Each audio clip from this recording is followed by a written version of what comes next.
Déjà mentionné au XVIe siècle sur d'anciennes cartes de la forêt de Soignes, le Pinebeek désigne alors un petit étang et ensuite un vivier mis en location par le prieuré du Roche-Cloître.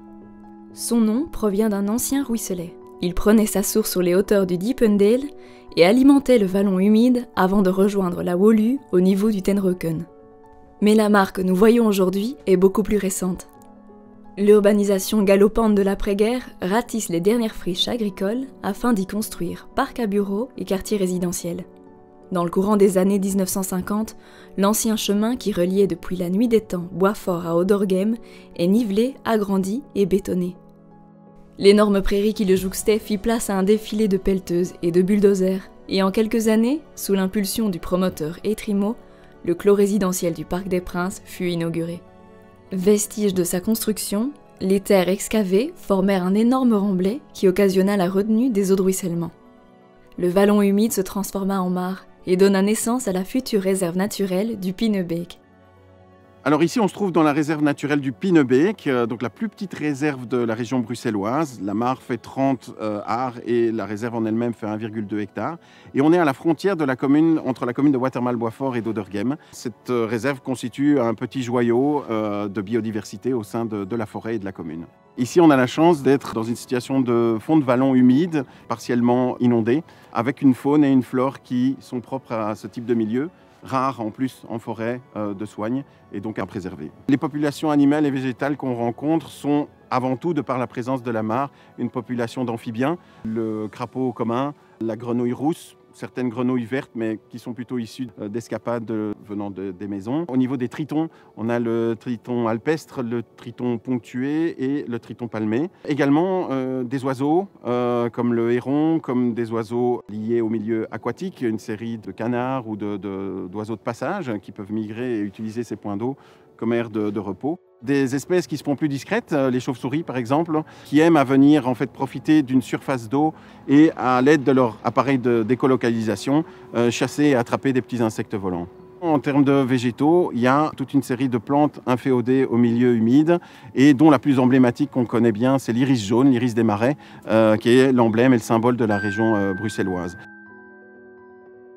On a des actions de protection évidemment vis-à-vis de milieux comme ceux-là. La première protection, elle est très concrète, c'est le fait d'avoir placé une clôture pour vraiment dire que ceci est un sanctuaire, donc le mieux c'est de l'observer de l'extérieur, mais effectivement ce lieu n'est pas ouvert au public. Si on laisse faire la nature, malheureusement le milieu va se refermer très très fort.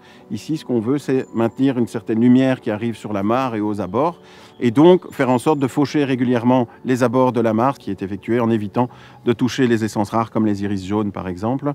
Pour ce qui est des amphibiens, il faut savoir qu'en dehors des périodes de ponte et de reproduction, les amphibiens vivent à différents endroits dans la forêt et du coup il est important pour eux de pouvoir accéder à ces mares via ces fameux couloirs de migration naturelle qui les amènent jusqu'ici.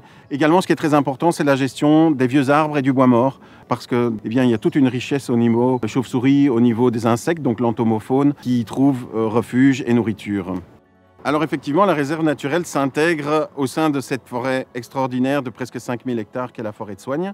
On fait en sorte qu'elle puisse perdurer. On est confronté aujourd'hui, et personne ne peut le nier, à l'évolution du climat, ce qui pose énormément de questions aux forestiers quant aux choix qu'ils ont à faire en termes de gestion pour permettre une résilience, donc une résistance de la forêt face à ces changements et l'inscrire dans le futur parce qu'évidemment c'est un patrimoine qu'on veut à tout prix protéger.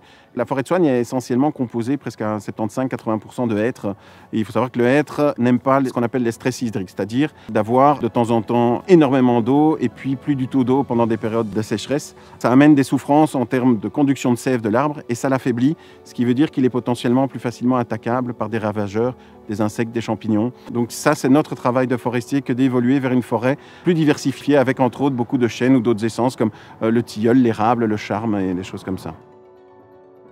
Ce qui est intéressant dans ce métier de garde forestier, c'est qu'on travaille avec des échelles qui nous dépassent complètement. Et donc, ça nous apporte une certaine humanité. C'est-à-dire que la vie d'un arbre, elle va être multicentenaire, multiséculaire.